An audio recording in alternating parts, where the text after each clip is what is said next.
Buenas tardes a todos y bienvenidos a este seminario donde vamos a hacer un breve resumen sobre la situación del hidrógeno como solución a la descarbonización de la economía en general y en particular contextualizando en España, y donde vamos a indicar los principales retos y oportunidades que hemos identificado para alcanzar este objetivo de la descarbonización. Simplemente os indico que la presentación va a ser grabada, que los micrófonos están cerrados y que las preguntas se pueden hacer vía el panel de preguntas escritas, y al final de esta sesión intentaré contestar al máximo número posible de preguntas. Nada, pues ante todo dar las gracias al numeroso público que tenemos esta tarde con nosotros y que reflejan un poco el interés que presenta el sector en general. Deciros que la presentación que vamos a hacer hoy es un resumen de una reflexión interna que hemos realizado en Tecniker respecto al sector del hidrógeno y que hemos contrastado pues, con otras empresas y centros de investigación que están trabajando en el sector. Como sabéis, bueno, me presento, yo soy Eva Gutiérrez Berasategui, soy doctora en Ingeniería de Materiales y licenciada en Ciencias Físicas. Mi área de conocimiento se centra en materiales y sobre todo en recubrimientos avanzados. Y dentro de Tecniker, desde hace algo menos de un año, coordino todas las actividades relacionadas con el sector de hidrógeno. Tecniker es un centro tecnológico, somos una fundación privada sin ánimo de lucro, pertenecemos a la Alianza de Tecnología e Investigación Vasca de reciente creación y desde hace un año somos un centro Cervera especializado en materiales avanzados y en materiales para la transición energética. Como hemos dicho, somos un centro tecnológico y por tanto estamos organizados en tecnologías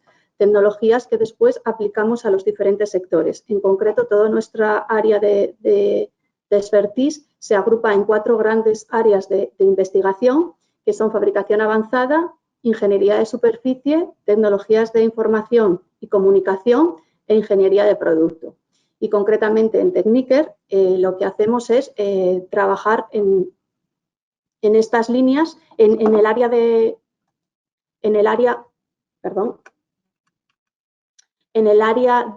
hidrógeno colaboran las 4 grandes áreas de investigación.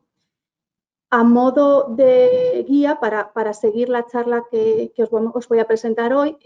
tendremos una introducción del interés del hidrógeno renovable, después haré un mapa de las tecnologías asociadas a las diferentes partes de la cadena de valor del hidrógeno y después de cada una de estas partes o de cada una de las tecnologías asociadas haré un resumen de los principales retos que hemos identificado. Obviamente en 30 minutos la charla va a ser densa y no sé si voy a poder tratar todos los temas tan en profundidad como nos gustaría. El interés del hidrógeno renovable, pues obviamente surge a partir del Acuerdo de París, con el que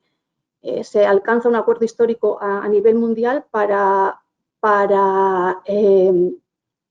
garantizar un futuro sostenible y básicamente el objetivo concreto se traduce en la disminución en que el aumento de la energía, en el aumento de la temperatura global se mantenga en 2 grados respecto a la referencia de la era preindustrial. Entonces, para ello, y después de este acuerdo, para ello lo que se marca es la disminución de las emisiones de CO2 y de los gases de efecto invernadero, y es ahí donde surge el hidrógeno como una alternativa interesante para alcanzar estos objetivos. El hidrógeno es un vector, se define como un vector energético flexible, limpio y eficiente, que además es un recurso local, que tiene la ventaja de poder descarbonizar diferentes sectores que son difíciles de descarbonizar, pues como es el transporte o como son diferentes sectores industriales. Su principal ventaja se centra en que permite la integración, la gestión de generación de electricidad a partir de energías renovables, aportando flexibilidad al sistema eléctrico y disminuyendo el desacoplamiento que existe entre la generación y la demanda, que son intrínsecos de los sistemas de generación de energías renovables. Además, como ya he dicho, pues permite un acoplamiento entre sectores tan diferentes como es la electricidad, el transporte y la industria, y un acoplamiento entre el sistema energético y el sistema gasístico, que hay otras tecnologías de otros sistemas de almacenamiento, otros vectores energéticos no lo permiten. Y dado que es un sector, vamos a decir, no incipiente, porque ya lleva bastante tiempo, pero sí que todavía presenta ciertos desarrollos, es necesario desarrollar ciertas partes de la cadena de valor, lo cual va a permitir asegurar un liderazgo tecnológico a la Unión Europea, y esto además se une a que puede producir independencia energética del exterior. Este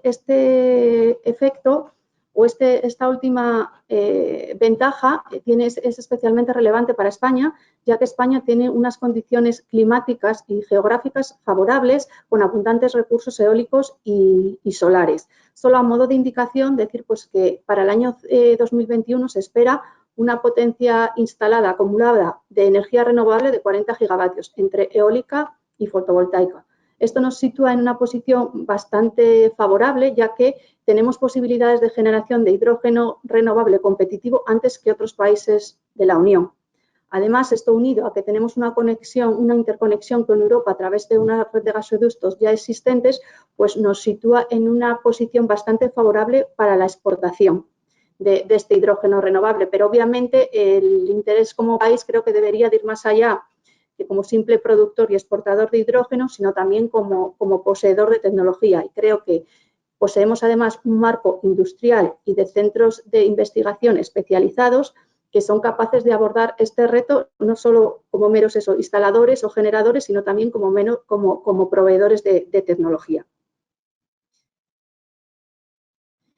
Solo a modo de referencia un poco para situar la pintura o la fotografía de la cadena de valor de hidrógeno completo, os presento esta transparencia que seguramente mucha gente ya conoce si está familiarizada con el sector, en el que se resumen las diferentes partes de la cadena de valor que voy a abordar en esta charla, indicando cuál es la situación actual y después cuáles son los retos que nosotros hemos identificado como prioritarios. Dentro de la producción de hidrógeno renovable hay diferentes formas. Aquí nos centramos en el acoplamiento entre electrolizadores y fuentes de generación eólica o fotovoltaica. La segunda parte de la cadena de valor es un bloque más amplio que incorpora el almacenamiento, que actualmente se realiza tanto en gas comprimido como en hidrógeno licuado en menor medida,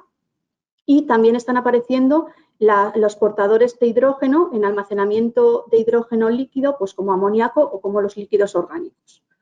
Cuando tenemos volúmenes medios de almacenamiento, estamos hablando de depósitos, y si hablamos de grandes volúmenes y durante largos periodos de tiempo, ya estamos hablando de almacenamiento geológico natural en cavernas. Dentro de la parte de almacenamiento totalmente ligada, a veces es anterior o es posterior, pues tenemos la parte de transporte. En distancias medias es por carretera, en distancias más grandes puede ser por carretera, por barco o por tren o a través de gaseoductos. Y la última pata o el último bloque de la cadena de valor del hidrógeno se centra en los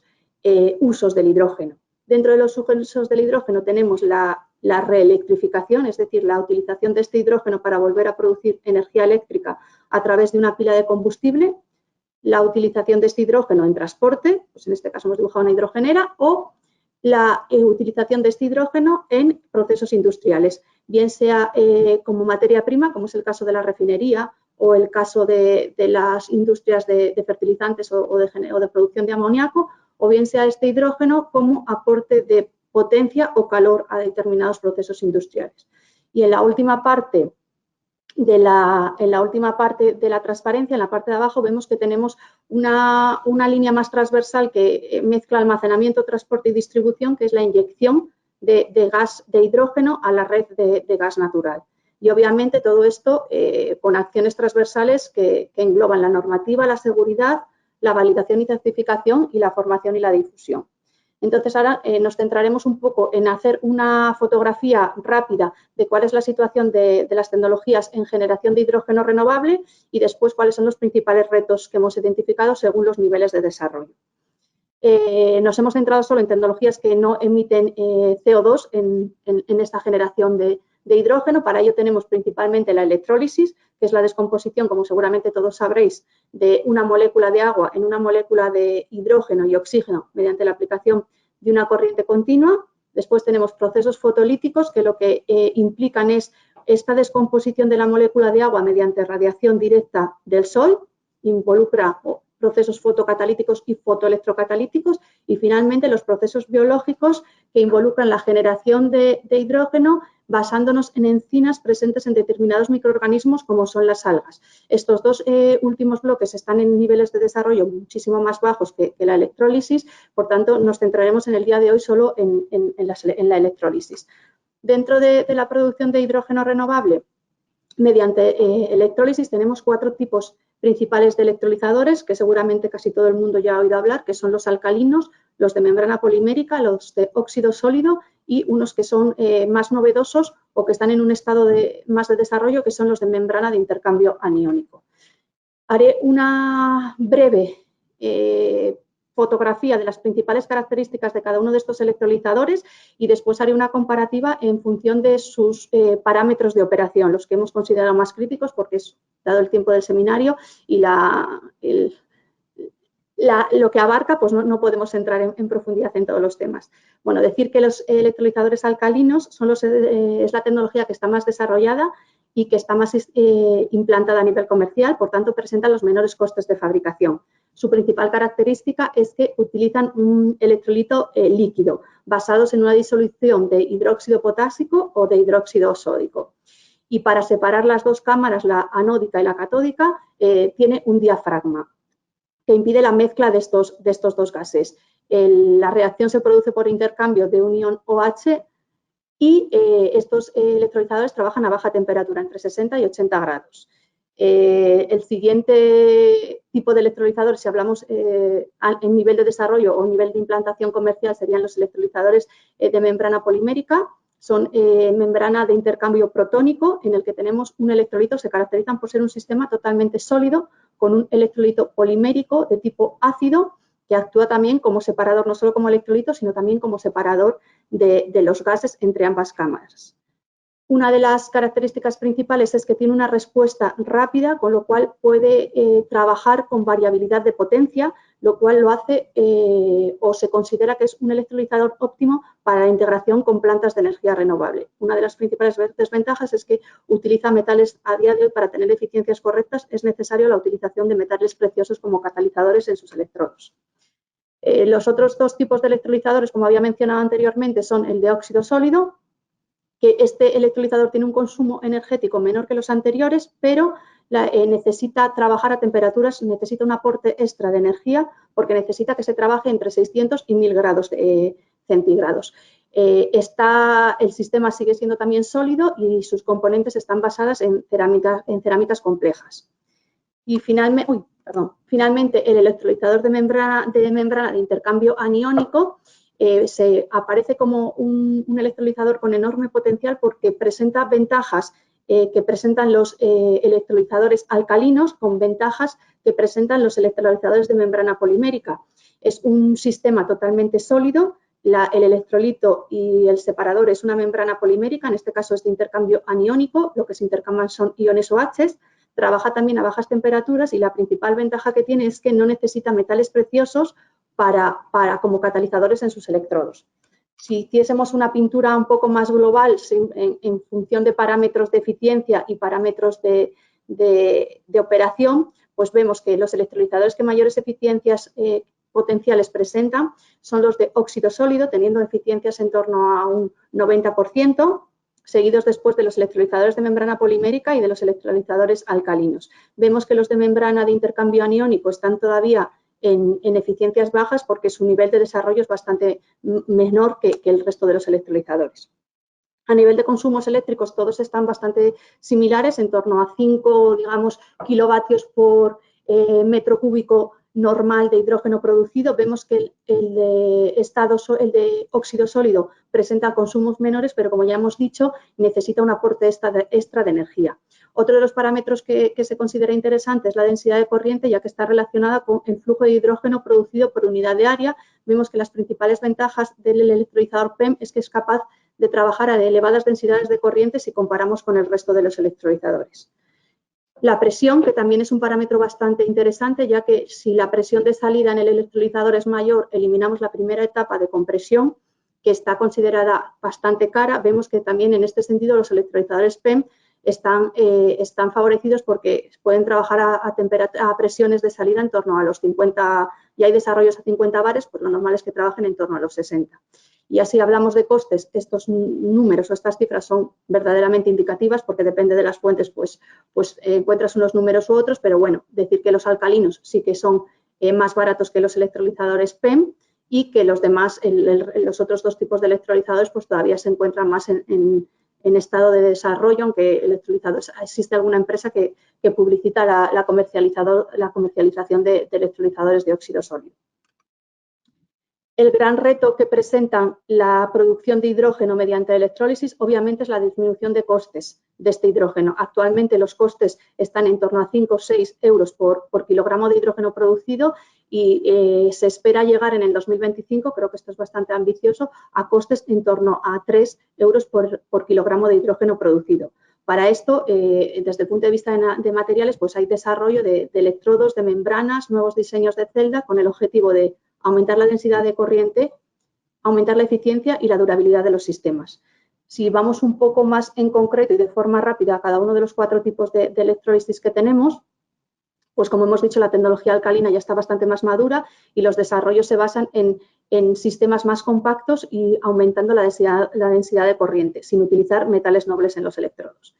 Para los electrolizadores PEM hay un montón de líneas y de grupos de investigación, incluso empresas, trabajando principalmente en la disminución de costes a través de la sustitución de los materiales que se utilizan actualmente, por ejemplo, en el caso de placas bipolares y colectores de corriente, en la sustitución del titanio por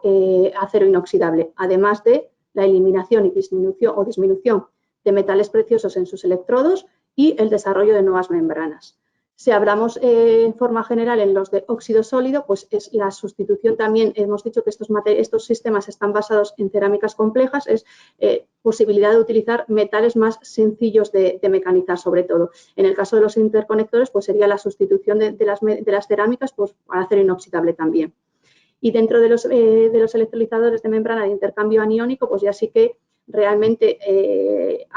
las líneas de trabajo son muy amplias porque, como ya he dicho, estos electrolizadores se encuentran en un estado de desarrollo menor que los otros 3. Sobre todo estamos en desarrollos de nuevas membranas que permitan que aumenten la estabilidad del sistema y que aumenten la conductividad iónica y, obviamente, pues sin contenido de metales preciosos.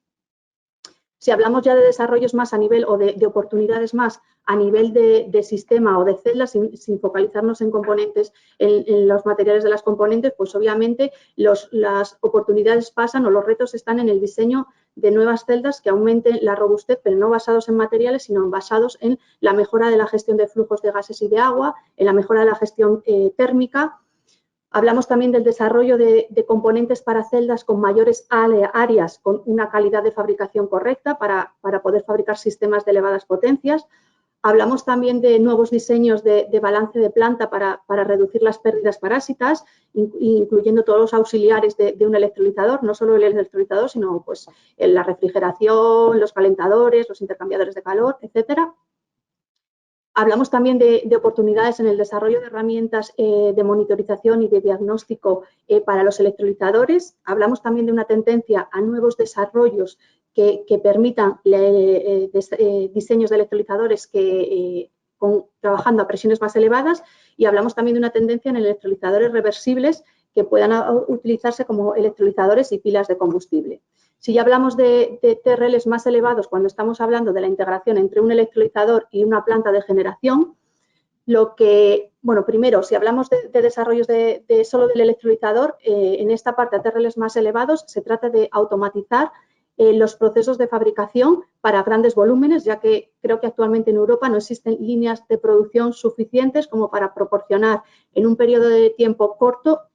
la cantidad de electrolizadores que se han publicitado en prensa, seguramente solo en España, en los últimos 6 meses, digamos. Si hablamos de la integración entre los sistemas de electrólisis y las plantas de renovables, lo que se trata es de la optimización de desarrollo de nuevos controladores para optimizar el acoplamiento entre ambas partes. Y ello implica pues, el desarrollo de nuevos convertidores de potencia, tanto DC como DC-AC.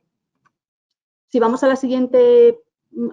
pata dentro de la cadena del hidrógeno, estamos hablando del almacenamiento. Actualmente existen dos tipos de almacenamiento. Almacenamiento físico, que es en forma de gas comprimido, que es una tecnología madura,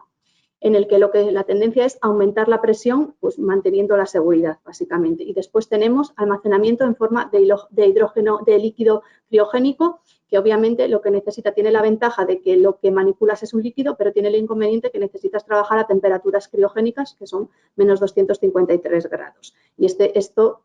supone un elevado coste energético. Si hablamos de almacenamiento químico, estos ya no son tecnologías tan maduras, pero ya sí que empiezan a aparecer algunos desarrollos comerciales. Estamos hablando de portadores de hidrógeno, como pueden ser líquidos hidruros metálicos, líquidos orgánicos, ácido fórmico o amoníaco. De forma breve, algunos de los desarrollos que nosotros hemos identificado como principales dentro de esta parte de la cadena de valor, pues es el desarrollo de nuevos materiales dentro de la parte de tanques, básicamente que permitan aumentar la presión de almacenamiento de estos sistemas, pues para aumentar la capacidad de hidrógeno. Dentro de la parte de hidrógeno almacenado en forma líquida, lo que se trata es de reducir los costes de licuefacción, reduciendo entre ellos pues, las pérdidas de evaporación, aumentando la eficiencia del proceso. Para la parte de portadores de hidrógeno, para la parte de hidruros metálicos, las oportunidades se centran en el desarrollo de hidruros metálicos más ligeros, con alta cinética de reacción y alta densidad gravimétrica, y en el caso de los portadores de los líquidos orgánicos, básicamente es en reducir o en aumentar las eficiencias de hidrogenación y de la reacción de hidrogenación y deshidrogenación y aumentar la estabilidad de estos portadores, ya que cuando ciclas pues van perdiendo eficiencia. Dentro de la parte de almacén, de transporte y distribución, la situación actual es que en la parte de transporte, digamos que para bajas cantidades de hidrógeno, pues se suele transportar por carretera en presiones en torno a 200, 300 bares. Para cantidades de hidrógeno más elevadas, pues hasta 1000 kilos o entre 300 y 1000 kilogramos, pues se suele transportar en trailers a presión de 500 bares. El hidrógeno licuado obviamente se transporta en tanques criogénicos. Si hablamos ya de transporte a través de tuberías o inyección en red de gas natural, pues eso, hablamos de mezclas de hidrógeno y red de gas natural que a nivel técnico se pueden situar en torno al 20%, después a nivel legislativo depende de los países, creo que en España está por debajo del 10% y no son específicos de hidrógeno, sino que en general impurezas que admite la inyección de gas natural. Y después, esto todavía no está por desarrollar, sí que está en proyectos concretos, pues sería tuberías exclusivas para el transporte de hidrógeno. Dentro del transporte y la distribución creemos, bueno, hay otros procesos, pero creemos que la parte de compresión sí que merece un apartado específico. Actualmente para compresiones hasta 90 bares se están utilizando compresores de tipo pistón, para compresiones por encima de 90 bares se están utilizando tipo booster o de diafragma metálico. Hay que indicar que la compresión sigue suponiendo un coste elevado al proceso completo de hidrógeno y encima sigue siendo susceptible de varios fallos, sobre todo, por ejemplo, en las hidrogeneras. Si hablamos de retos concretos en esta parte de transporte y distribución de forma muy breve, ya digo que hemos tratado de forma más breve las otras partes de la cadena de valor que la parte de producción y de generación, pues obviamente si hablamos de hidrógeno licuado necesitamos una optimización de la logística para el transporte de hidrógeno a estas temperaturas de las que estamos hablando. Sería interesante, si estamos hablando de grandes cantidades de producción de hidrógeno verde, pues contar con redes de distribución de gas 100% hidrógeno. Si hablamos desde el punto de vista de materiales, existen campos de desarrollo en soluciones para evitar la fragilización de los materiales en presencia de hidrógeno, la pérdida de ductibilidad y la aceleración de la fatiga. Y ligado a esta oportunidad, pues surgen, creemos que hay bastantes oportunidades en el desarrollo de infraestructuras singulares de testeo de estos materiales y componentes. Si obviamente vamos a generar hidrógeno, vamos a tener que venderlo o inyectarlo a red, pero tasado económicamente, entonces existen unas oportunidades de desarrollo en tecnologías de medida en tiempo real y sensores relacionados con ello. Y dentro de la parte de compresión, pues la tendencia es a desarrollo de nuevas tecnologías basadas en pistones líquidos, en hidruros metálicos y en compresión electroquímica. combinación de varias tecnologías en compresores híbridos y, sobre todo, aumentar la robustez de estos procesos. Y ya finalmente, y la última pata de la cadena de valor, que en este caso ya no va a ser un resumen, sino creo que va a ser un flash porque no tenemos mucho tiempo y porque podríamos dedicar seminarios enteros a esto, decir, bueno, pues entre los usos, como he comentado anteriormente, tenemos los usos industriales en que actualmente el hidrógeno que se utiliza a nivel industrial es hidrógeno gris, producido por reformado de gas natural, y lo que se está intentando hacer es la sustitución de este hidrógeno pues, por hidrógeno renovable. En algunos casos hablan de hidrógeno azul, que es básicamente capturando el CO2 que se emite del reformado y utilizándolo en otros procesos para que la emisión neta disminuya o sea cero.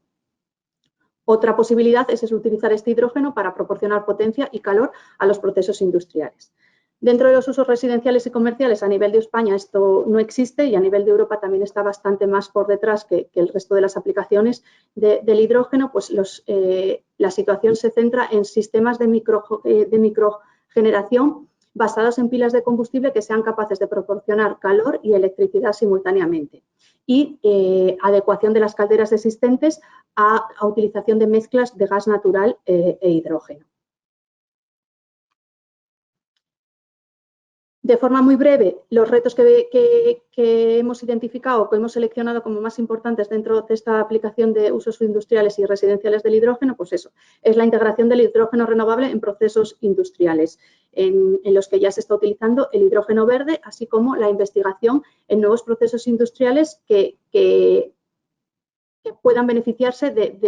o que aporte en la incorporación de hidrógeno verde a nuevos procesos industriales en los que no se está utilizando el hidrógeno.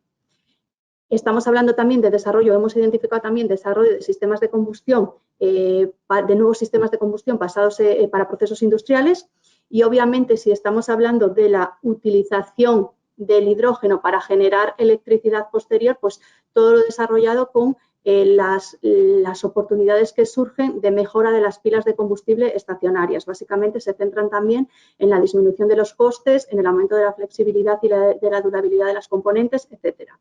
Y también aparecen nuevos conceptos o también hay oportunidad en el desarrollo de nuevos conceptos de pila reversible y electrolizador. Finalmente tenemos los usos de movilidad en los que tenemos las tecnologías por transporte por carretera, en que tenemos que la tecnología está aprobada tanto en vehículo ligero como en vehículo pesado. Básicamente ya existe tecnología integrando todas las partes de este tipo de vehículos. La tendencia es que despegue primero el vehículo pesado que el vehículo ligero y lo que se necesita para el despliegue de este uso es el aumento de infraestructuras de carga y la disminución, obviamente, de los costes de implantación de estas infraestructuras hidrogeneras. En la parte de ferrocarril también tenemos que existen ya líneas operando basadas en pilas de combustible, trenes con autonomías de 1000 kilómetros. Se están utilizando básicamente pues, para sustitución de líneas de diésel donde la electrificación es bastante difícil. Y en la parte marítima y aérea la situación es un poco similar, me refiero en que para buques pequeños o para aviones pequeños sí que hay soluciones, prototipos, vamos a decir, basadas en pilas de combustible y motores eléctricos, y para sistemas más grandes pues se plantean soluciones basadas en sistemas de propulsión utilizando hidrógeno u otro tipo de combustibles sin emisiones. Los retos ya principales y ya a modo carrera porque nos acercamos al final del seminario, pues obviamente dentro de las pilas de combustible es la reducción de costes de fabricación o de las pilas de combustibles. Actualmente los costes están en 200 euros por kilovatio generado por una pila y se considera que deberíamos de alcanzar los 50 euros por kilovatio generado y para ello pues hay que modificar componentes, es un poco similar a lo que hemos presentado en la parte de catalizadores. Hay que modificar todas las componentes, hay que modificar diseños que aumenten la eficiencia y la durabilidad. También se presentan o se plantean desarrollos en tecnologías disruptivas, no solo mejoras de las tecnologías de pila de combustible que existen actualmente, que son las mismas que he indicado en los sistemas de electrólisis, solo que funcionando de modo inverso. Integración de sensores. En la parte de usos de movilidad creemos que va a haber una oportunidad en la integración de sensores fiables y de bajo costes para aumentar la seguridad a bordo y obviamente, como ya hemos dicho, pues la disminución de los costes de hidrogeneras mediante fabricación, mediante desarrollo de componentes innovadoras y también mediante la estandarización e industrialización de esas componentes para poder fabricar estas hidrogeneras de forma masiva. Y ya finalmente, y acercándonos, pasándonos un minuto de la hora prevista, bueno, pasándonos no, 5 minutos de la hora prevista porque tenemos 5 minutos para preguntas.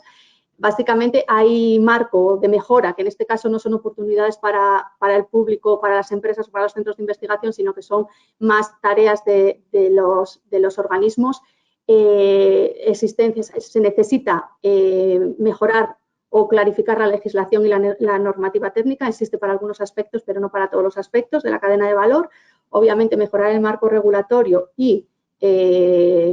normativas de carácter incentivador a nivel fiscal, pero esto sí que para los centros de investigación y para las empresas creemos que hay un campo amplio en homologación y certificación de instalaciones y de componentes. La formación de personal va a ser una oportunidad, ya que actualmente en tecnologías de hidrógeno no hay muchas universidades ni módulos de FPs que aborden estas áreas y obviamente pues también se necesitan unas campañas de comunicación informativas pues para aumentar la aceptación pública de estas tecnologías.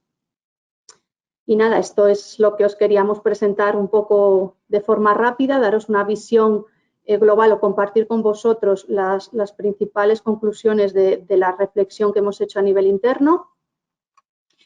Y nada, ahora sí que si hay alguna pregunta. Vale, no, veo que, bueno, si queréis os dejo un poquito de tiempo para hacer alguna pregunta. Si no me da tiempo, bueno, porque ya no me da tiempo básicamente a contestarlas ahora, lo que sí que os puedo indicar es que pasaremos a contestar todas las preguntas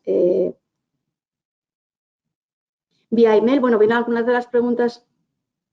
que nos hacen, veo algunas de las preguntas que están llegando ahora. Nos indican eso, la incorporación de gas natural, el porcentaje de incorporación de hidrógeno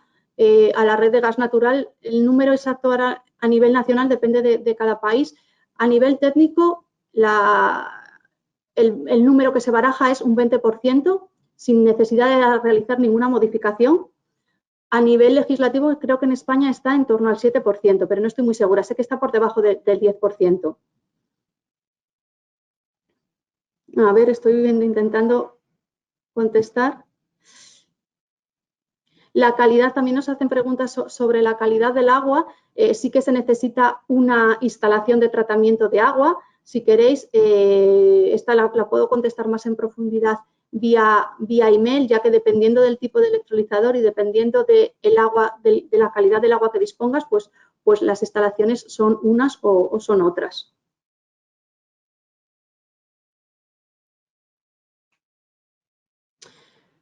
Otra de las preguntas que tenemos aquí, que os voy a leer, a ver, pues me pregunta un poco, siendo Euskadi un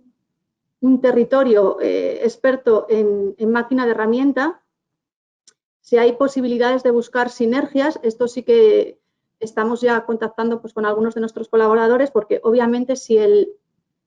la fabricación de electrolizadores realmente despega como se está anunciando en prensa, pues con iniciativas locales a nivel de Euskadi y con iniciativas nacionales de diferentes tipos de fabricación, de diferentes tipos de electrolizadores, pues creemos que sí que habrá una oportunidad bastante grande para el sector de máquina de herramienta y para el sector de fabricantes pues, o de transformadores de acero o de todo tipo de componentes que ya se fabrican para otro tipo de sectores. Al final, eso. El hidrógeno es un sector que podemos considerar nuevo a nivel nacional, pero las tecnologías que utiliza el hidrógeno son totalmente conocidas en muchos casos.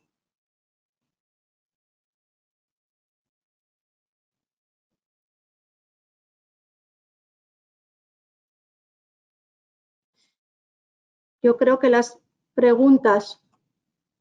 más... A ver, que vuelva a mirar.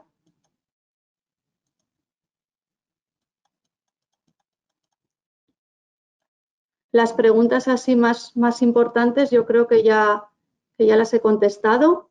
Si se me ha quedado alguna, no os preocupéis porque después de este seminario iré a través de todas las preguntas y os contestaré vía email. simplemente pues daros las gracias por haber compartido esta media hora con nosotros. Somos conscientes de que ha sido bastante densa, pero queríamos dar una visión un poco, compartir con vosotros un poco la reflexión interna que habíamos hecho, y después la idea es que organizaremos seminarios más enfocados a desarrollos técnicos concretos en las diferentes partes de la cadena de valor del hidrógeno, que podréis comprobar si queréis en nuestra página web, en nuestra